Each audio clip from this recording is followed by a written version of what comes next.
আসসালামু আলাইকুম। AFC Asian cup কোয়ালিফায়ার্সে Bangladesh খুবই ইম্পোর্টেন্ট একটা ম্যাচে আগামীকাল মাঠে নামছে সিঙ্গাপুরের বিপক্ষে। ঘরের মাঠে নামবে, জাতীয় স্টেডিয়ামে খেলা হবে। ভুটান ম্যাচে আমরা দেখেছি বেশ দর্শক ছিল মাঠে। কালকে একেবারে ফুল হাউস হবে সেটাই কিন্তু আমরা আশা করছি। এবং এই ম্যাচটা কিন্তু বাংলাদেশের জন্য খুবই গুরুত্বপূর্ণ হতে যাচ্ছে। আমরা যদি পয়েন্ট টেবিলের দিকে তাকাই, গ্রুপ সি-তে এই মুহূর্তে বাংলাদেশ কিন্তু পয়েন্ট টেবিলের ১ নম্বরে রয়েছে। তবে সেটা নিয়ে খুব একটা খুশি হওয়ার কোনো কারণ নেই। কারণ এটা অ্যালফাবেটিক অর্ডারের কারণে ১ নম্বরে হয়েছে। এই গ্রুপে এখন পর্যন্ত যতগুলো ম্যাচ হয়েছে সবই কিন্তু গোলশূন্য ড্র হয়েছে। সুতরাং বাংলাদেশ ১ নম্বরে রয়েছে, এটা নিয়ে খুব আনন্দে উদ্বেলিত হবার কারণ যেমন নেই, ঠিক একইভাবে এটাও কিন্তু মাথায় রাখতে হবে। কালকের ম্যাচটা বাংলাদেশের জন্য কোয়ালিফিকেশনের জন্য অত্যন্ত গুরুত্বপূর্ণ। ফিফা র‍্যাংকিং এর দিকে যদি তাকাই, সিঙ্গাপুর ২২ ধাপ এগিয়ে রয়েছে বাংলাদেশের চাইতে। কিন্তু তাই বলে কি বাংলাদেশ কালকের ম্যাচে একেবারেই জিততে পারবে না?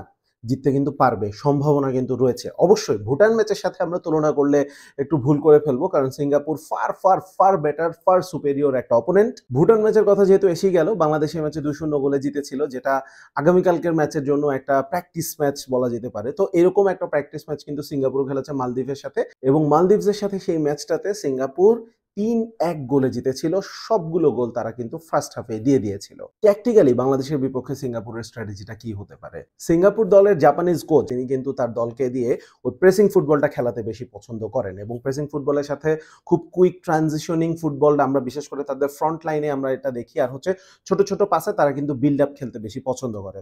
তো সেই ক্ষেত্রে ওই প্রেসিং ফুটবলের পরে তাদের ফরমেশন হয়তোবা 4-3-3 হতে পারে। এটা প্রেসিং এর জন্য যেমন মিডফিল্ডে ওই ৩ জন তারা যেমন প্রেসিং করার ক্ষেত্রে একটা মুখ্য ভূমিকা পালন করতে পারবে। এট দ্য সেম টাইম তাদের যে ফ্রন্ট রোর ৩ জন রয়েছে, তারা কিন্তু নিজেদের মধ্যে কুইক ট্রানজিশনের কথাটা যেমন বলছিলাম, নিজেদের মধ্যে জায়গা কিন্তু একেবারেই খুবই দ্রুত লয় পরিবর্তন করে ডিফেন্সকে ব্যতিব্যস্ত করে রাখতে পারেন। এর মধ্যে ইহসান ফান্ডি কিন্তু আমরা দেখেছি মালদ্বীপের সাথে ম্যাচে ২ টো গোল দিয়েছেন, আর ওদিকে আমিরুল আদলি তিনি কিন্তু বাকি একটা গোল দিয়েছিলেন। সুতরাং তারাও ভালো ফর্মে রয়েছেন। আরেকটা ফরমেশন যেটা সিঙ্গাপুরের হতে পারে, যেটা ইনফ্যাক্ট বাংলাদেশেরও ফরমেশন হতে পারে, সেটা হচ্ছে 4-2-3-1। তো 4-2-3-1 যদি হয়, তাহলে ইহসান ফান্ডি তিনি হয়তোবা ওই সেন্ট্রাল ফরওয়ার্ড রোলটাতে খেলবেন। এবং আমরা সিঙ্গাপুরের স্ট্রেংথের কথা বলছিলাম, তারা কিন্তু সেট পিস থেকে, লং রেঞ্জ শট থেকে খুবই গুরুত্বপূর্ণ এরিয়ালে তারা কিন্তু খুব গুরুত্বপূর্ণ। মালদ্বীপের সাথে ম্যাচে ৩টা গোলই কিন্তু তারা হেডারের মাধ্যমে দিয়েছিলেন। প্রথম গোলটা কর্নার থেকে এসেছিল, এবং তিনি খুব সহজেই ২ জন ডিফেন্ডার তাকে ধরে রেখেছিলেন, কিন্তু ২ জন ডিফেন্ডারের মাঝখান দিয়ে তিনি লাফ দিয়ে হেড করে গোলটা করেছিলেন। দ্বিতীয় যে গোলটা হয়েছিল সেটাও লেফট ফ্ল্যাঙ্ক থেকে একটা অ্যাটাক এসেছিল, সেখান থেকে একটা ক্রস, তারপরে আবার হেডারের মাধ্যমে ইহসান ফান্ডি এই গোলটা দিয়েছিলেন। প্রথম গোলটা অবশ্য আমিরুল আদলি দিয়েছিলেন, এবং লাস্ট যে গোলটা সেটা ডান সাইডে একটু মাঝমাঠের একটু সামনের জায়গা থেকে একটা ফ্রি কিকে, সেখানে ২ জন ডিফেন্ডারের মাঝখানে ইহসান ফান্ডি রান করে, ওদিকে গোলকিপারও কিন্তু এগিয়ে এসেছিলেন, যিনি কিন্তু সঠিক সময়ে জাম্প করে বলটা ফিস্ট করতে পারেননি। Ihsan Fandi he was so quick and he was so fast, লাফ দিয়ে সুন্দরভাবে হেডারে সেই গোলটাও দিয়েছিলেন। তো মিতুল মার্মাকেও এই জিনিসটা একটু মাথায় রাখতে হবে, বাংলাদেশের গোলকিপার, যে তিনি তার গোল লাইন ছেড়ে যখন বেরিয়ে আসবেন, তাকে কিন্তু খুবই ডিসাইসিভ হতে হবে এবং খুবই কনফিডেন্সের সাথে এগুতে হবে। উইকনেসের কথা যদি বলি, সিঙ্গাপুরের একটা উইকনেস হতে পারে, তারা যেহেতু হাই প্রেস করে খেলে এবং তাদের মধ্যে একটা টেন্ডেন্সি রয়েছে, তারা যদি বল একবার হারিয়ে ফেলে, তারা কিন্তু খুব অ্যাগ্রেসিভ প্রেসিং এর মাধ্যমে, ট্যাকলিং এর মাধ্যমে তারা কিন্তু বল আবার উইন ব্যাক করার চেষ্টা করে। সেক্ষেত্রে তারা প্রচুর ফাউলও কিন্তু করতে পারে। বাংলাদেশকে সেদিক থেকেও হয়তো বা একটু নজর রাখতে হবে। আর যে কথাটা বলছিলাম উইকনেস, সেটা হচ্ছে হাই প্রেসিং ফুটবল খেলায় আপনার একটা ঝুঁকি সবসময় থাকে, যে আপনি যদি একবার বল হারিয়ে ফেলেন, সেটা যদি আপনি যত তাড়াতাড়ি সেটা উইন ব্যাক করতে না পারলে, ফাস্ট কাউন্টার অ্যাটাক নির্ভর দলগুলো কিন্তু আপনার বিপক্ষে গোল করে ফেলতে পারে তখন। তো সেই জায়গায় বাংলাদেশের জন্য এটা কিন্তু একটা অপরচুনিটি হতে পারে। বাংলাদেশের অপরচুনিটির কথা যখন বললাম, তাহলে সরাসরি চলে আসি বাংলাদেশের ট্যাকটিক্যাল স্ট্র্যাটেজি কি হতে পারে। একটা তো ডেফিনেটলি বললাম, যে ফাস্ট কাউন্টার অ্যাটাকিং নির্ভর যে ফুটবলটা, তো সেটা যদি হয়, তাহলে বাংলাদেশের জন্য কিন্তু ২ ফ্ল্যাঙ্কে কারা খেলবেন সেই বিষয়টা খুব বেশি গুরুত্বপূর্ণ। আমরা বাংলাদেশের একটা প্রবাবল 11 নিয়ে আলোচনা করব, তখন ২ ফ্ল্যাঙ্কে কারা খেলতে পারেন সেটা নিয়ে একটা আলোচনা করতে পারি। আপাতত আমরা যদি ট্যাকটিক্সের কথা বলি, ফরমেশনের কথা যদি বলি, ভুটানের বিপক্ষে আমরা ম্যাচে কিন্তু দেখেছি বাংলাদেশ 4-2-3-1 এ খেলেছে। এখন প্রশ্নটা হচ্ছে, বাংলাদেশ 4-2-3-1 এই খেলবে নাকি 4-4-2 এই ফরমেশনে খেলবে? এই কথাটা কেন বলছি, কারণ 4-2-3-1 এ আমরা দেখেছি একেবারে সেন্ট্রাল ফরওয়ার্ড পজিশনে কিন্তু গতদিন রাকিব স্টার্ট করেছিলেন, যেটা কিন্তু রাকিবের কমফোর্ট লেভেল না, কমফোর্টের জায়গা না। রাকিব কিন্তু প্রায়ই ওই ফ্রন্ট জায়গাটা ছেড়ে পিছনে চলে আসছিলেন, রাইট উইংয়ে কিন্তু প্রায় চলে আসছিলেন, আমরা কিন্তু এটা দেখছিলাম। ফার্স্ট কাউন্টার অ্যাটাক নির্ভর ফুটবলের জন্য দুই ফ্ল্যাঙ্কে আমরা হয়তোবা গতদিন যেমন ফাহমিদুলকে লেফট সাইডে দেখেছি আর রাইট সাইডে আমরা দেখেছিলাম কাজিমকে। এই দুই জায়গায় আমার মনে হয় না অন্তত স্টার্টিং 11-এ কোনো পরিবর্তন হবে বলে আমার অন্তত মনে হয় না। আমরা মাঝখানে ক্যাম্প পজিশনে কিন্তু দেখেছিলাম জামাল ভুঁইয়া খেলেছিলেন এবং he made quite an impact Bhutan ম্যাচে। বেশ কয়েকবার তিনি কিন্তু বক্সে ঢুকে গিয়েছিলেন এবং তখন কিন্তু খুবই ডেঞ্জারাস মনে হয়েছিল। একটা তো তিনি মোটামুটি বেশ সহজ একটা সুযোগও পেয়েছিলেন। তিনি যে শটটা নিলেন সেটা সরাসরি গোলকিপারের কাছে সম্ভবত গিয়েছিল নাকি ডিফেন্ডারের কাছে গিয়েছিল, এই মুহূর্তে মনে পড়ছে না। এর নিচে ডিএম পজিশনে কিন্তু আমার মনে হয় না তেমন কোনো পরিবর্তন আসবে। সেইখানে সোহেল রানা এবং হামজা চৌধুরী তারাই থাকবেন এবং তাদেরকে কিন্তু আমার মনে হয় যে ভুটান ম্যাচে আমরা যেমন বারবার তাদেরকে উঠে যেতে দেখেছিলাম, সিঙ্গাপুরের সাথে ম্যাচে সেই কাজটা হয়তোবা তাদেরকে আমরা করতে কমই দেখব।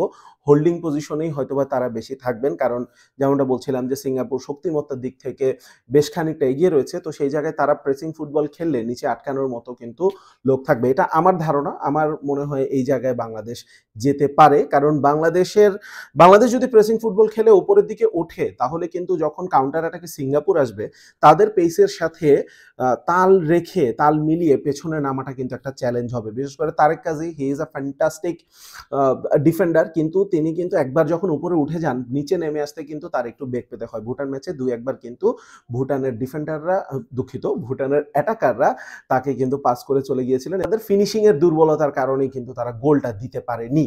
সো ওই জায়গায় আমার মনে হয় তারেক কাজী এবং তপু বর্মন বাংলাদেশের দুটো পিলার হতে পারে। তারা দুজনেই ভালো ফর্মে রয়েছেন। তো ওই জায়গায় এই দুজন যদি থাকে আর যদি ডিএম পজিশনে হামজা এবং সোহেল রানা যদি মোটামুটি হোল্ডিং পজিশনে খেলে, আমার মনে হয় যে ডিফেন্সিভলি বাংলাদেশ বেশ স্ট্রং একটা পজিশনে থাকবে। এখন প্রশ্ন হচ্ছে যে দুই ফুল ব্যাকে কারা খেলবে। দুই ফুল ব্যাকে ওই জায়গায় গতদিন উদ্দিন ব্রাদার্স খেলেছিল, ডান সাইডে খেলেছিলেন তাজউদ্দিন, বাম সাইডে খেলেছিলেন সাদউদ্দিন।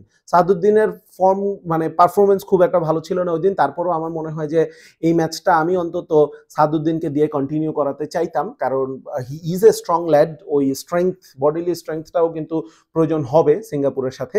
ওদিকে Tajuddin, he made a fantastic debut প্রথম ম্যাচে ভুটানের সাথে, রাইট উইং ব্যাকে তিনি খেলেছিলেন।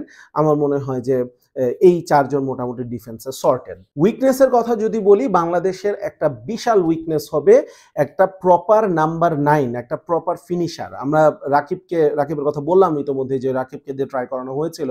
Rakib is a fantastic attacker, আমি বলবো সেন্ট্রাল ফরওয়ার্ড প্রবাবলি না, তার খুব ভালো গতি রয়েছে।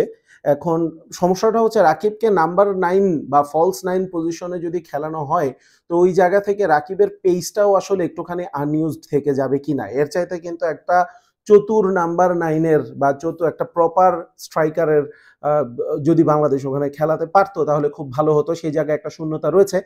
আলামিন কুড বি অ্যান অপশন। আলামিনের গত ম্যাচে ডেবিউ হয়েছিল, কয়েকটা মিনিট তিনি পেয়েছিলেন। নিজেকে এখনো প্রমাণ করবার বাকি রয়েছে তার, যদিও তার এবার প্রিমিয়ার লিগে ডোমেস্টিকে ভালো খেলেছেন তিনি। তো এই জায়গায় আমার মনে হয় বাংলাদেশ কোচ হেভিয়ার ক্যাব্রেরার বেশ কিছু ডিসিশন মেকিং এর জায়গা রয়েছে। আরেকটা ব্যাপার হচ্ছে সামিত সোম ধারণা করা হচ্ছে সিঙ্গাপুরের বিপক্ষে ম্যাচে তার ডেবিউ হবে। এখন ডেবিউ যদি হয়ে যায় তাহলে কি ফার্স্ট 11-এ তিনি থাকবেন কিনা। ফার্স্ট 11-এ তিনি যদি থাকেন তাহলে হয়তোবা জামাল অথবা কাজিম, এই দুজনের মধ্যে একজনকে জায়গা ছেড়ে দিতে হতে পারে। আমার পার্সোনাল ওপিনিয়ন হচ্ছে জামাল যেন থাকেন। জামাল যে পজিশনটাতে ছিলেন, ক্যাম্প পজিশনে খেলেছিলেন, সেম ফরমেশনে যদি বাংলাদেশ খেলে তাহলে সামিত সোমকে হয়তো বা স্টার্টিং 11-এ দেখা নাও যেতে পারে। জামালের বয়স হয়ে গেছে, স্ট্যামিনার একটা ব্যাপার রয়েছে, সেক্ষেত্রে জামালের চেঞ্জে হয়তোবা সামিত সোম নামতে পারেন। এটা সবই আমার প্রেডিকশন। হেভিয়ার ক্যাব্রেরা কি ভাবছেন শেষ পর্যন্ত সেটাই কিন্তু ম্যাটার করবে। ফরমেশনটা এখানে একটা ইম্পর্টেন্ট ব্যাপার চলে আসে। ভুটান ম্যাচের ফরমেশন যদি সেম হয় সেক্ষেত্রে 11-এর মধ্যে আমি হয়তোবা রাকিবের জায়গায় মেবি আলামিন could start in this match. কারণ ওই যে বললাম, কাউন্টার অ্যাটাক নির্ভর ফুটবল যদি আপনাকে খেলাতে হয়, আপনাকে যদি খেলতে হয়, তাহলে কিন্তু সেখানে একেবারে ফ্রন্ট লাইনে এমন একজনকে থাকা দরকার যিনি গোল করার সম্ভাবনাটা যার পক্ষে বেশি থাকবে। আরেকটা অপশন হতে পারে, রাকিবের পেসটা যদি কাজে লাগাতে চাই আমরা, তাহলে রাকিবকে হয়তোবা আমরা রাইট উইংয়ে খেলায় মোরসালিনকে আমরা ফলস 9 পজিশনে ফিনিশার হিসেবে খেলাতে পারি। মোরসালিনকে আমরা কিন্তু ইন্ডিয়ার বিরুদ্ধেও এই একটা পজিশনে খেলতে দেখেছিলাম। এক লাইনে আমরা যদি দুই দলের স্ট্র্যাটেজিকে একটা সামারাইজ করতে চাই তাহলে একটা কথা হয়তোবা বলতে পারি যে বাংলাদেশের লো ব্লক নিচে নেমে তারা ব্লক করবে আর সিঙ্গাপুর হয়তোবা হাই প্রেসিং ফুটবলটা খেলবে আর বাংলাদেশ লো ব্লকের সাথে যখনই সুযোগ পাবে তখন হচ্ছে যে কাউন্টার অ্যাটাকে উঠে যেতে হবে। তবে মূল যে জিনিসটা বাংলাদেশ প্রথমে করতে চাইবে না সেটা হচ্ছে গোল কনসিড করা যাবে না, কারণ সিঙ্গাপুর যদি প্রথমে গোল করে ফেলে তারপরে তাদের হাই প্রেসিং ফুটবলের সাথে বাংলাদেশের খাপ খাইয়ে নেওয়াটা একটুখানি কঠিন হয়ে যেতে পারে। আর বাংলাদেশ যদি কাউন্টার অ্যাটাক হোক কোনো কর্নার থেকে হোক, যদিও আমার মনে হয় না এরিয়াল স্ট্র্যাটেজিতে বাংলাদেশ সিঙ্গাপুরের সাথে পেরে উঠবে, তারপরেও সেটা একটা অপরচুনিটি হতে পারে এবং এইসব জায়গা থেকে গোল খাওয়ার সুযোগও কিন্তু অনেক বেশি থাকবে। সিঙ্গাপুর যেমনটা বলছিলাম মালদ্বীপের সাথে সবগুলো গোল তারা কিন্তু হেডারের মাধ্যমে দিয়েছিল, সুতরাং ওই জায়গা থেকে বাংলাদেশকে একটুখানি সতর্ক থাকতেই হবে। প্রেডিকশন টাইম, আমি বাংলাদেশ এবং সিঙ্গাপুর ম্যাচে দুটো প্রেডিকশন করতে যাচ্ছি। হয়তোবা 0-0 এটাও একটা গোললেস ড্র হতে পারে, অথবা আনফরচুনেটলি সিঙ্গাপুরের ক্ষেত্রে বা সিঙ্গাপুরের ফরে রেজাল্টটা যাওয়ার সম্ভাবনা রয়েছে। যদি সিঙ্গাপুর জিতে তাহলে মেবি তারা 2-0 জিতবে, যদি বাংলাদেশ জিতে তাহলে 1-0 বাংলাদেশ ম্যাচটা জিতবে।